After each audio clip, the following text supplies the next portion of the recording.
Parliament's Joint Standing Committee on Intelligence will investigate a report on whether a secret crime intelligence fund was used to trace the Phala Phala farm thieves. National Assembly Speaker Siviwe Gwarube has also instructed the committee to look into other allegations. It includes claims that the Deputy State Security Minister Siviwe Gwarube knew about the theft at Cyril Ramaphosa's farm but never reported it. Former spy boss Arthur Fraser has laid a criminal complaint against Ramaphosa, claiming that he concealed the theft of over $4 million in cash back in 2020. Ramaphosa maintains no wrongdoing on his part. For more on the story, we're joined by the DA's Deputy Chief Whip, Siviwe Gwarube. Siviwe, good evening to you. Thanks for your time. Of course, it's not quite the ad hoc committee the DA had in mind, but will it still get the job done? Good evening, Kathy, and good evening to your viewers. No, we categorically reject the Speaker's decision to refer part of our request to the to the Intelligence Committee. The reason being, Kathy, is because in our initial request for an ad hoc committee, we requested that a number of things be looked at. Number one, we wanted the fact that there was large amounts of foreign currency, or at least allegations of large amounts of foreign currency stored in the president's Phala Phala farm, where a theft allegedly took place. We also wanted to essentially interrogate the allegations that the Presidential Protection Unit was used to apprehend and essentially torture people around this issue, and why this matter was not reported to the SAFs, in addition to the parts of this that the Speaker has now referred to the Intelligence Committee, which is the role of the Deputy Minister Siviwe Gwarube, and the allegations that the Crime Intelligence Fund was used.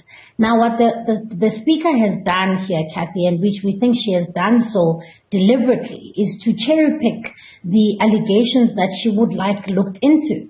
But what we have said is that an ad hoc committee will be able to look at all the aspects, which are multi-layered, which essentially involve multiple departments and entities. And this ad hoc committee will be able to summon various state players and ask the relevant questions.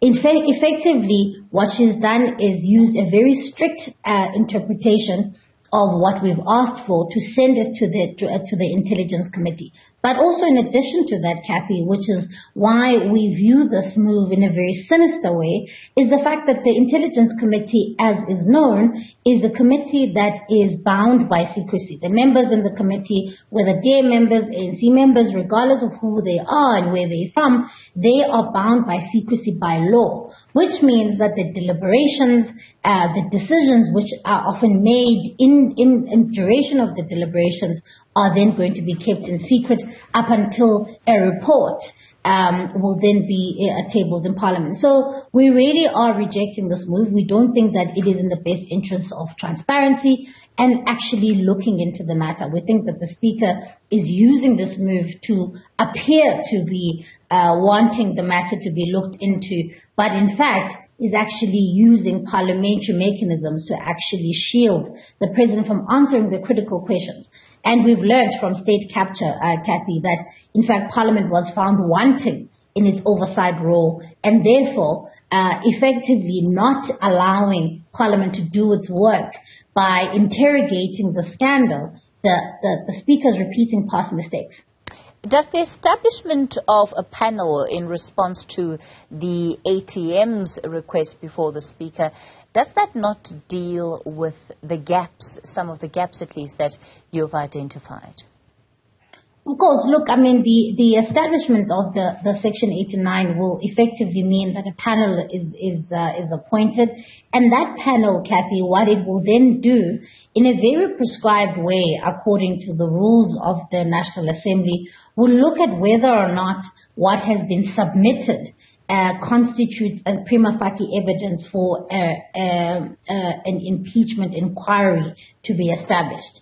Now, the gag with that is that should the panel decide that in fact what is available to it as things stand does not constitute prima facie evidence, that then means that Parliament's hands are tied and that the process then halts at that point. Whereas what we have been arguing is that similarly to what we had done with the Nkandla scandal many years ago, established an ad hoc committee, were then able to pose the relevant questions and actually get down to the bottom of what has happened.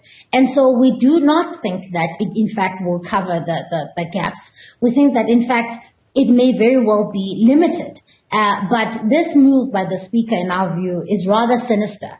And so we are wanting to explore our options in this regard because, of course, our interest here is not whether or not whatever our personal feelings are about the President. Really, our interest here is about making sure that Parliament works and that we don't repeat the same mistakes that we have made over the past couple of decades of rendering Parliament as just a rubber stamping institution that really has no teeth. Whereas there are mechanisms that are available in Parliament that could allow us to ask these relevant questions and take the nation into our confidence as people who have been elected to serve them. All right, let's leave it there for tonight. DA Deputy Chief Whip Siviwe Gwarube.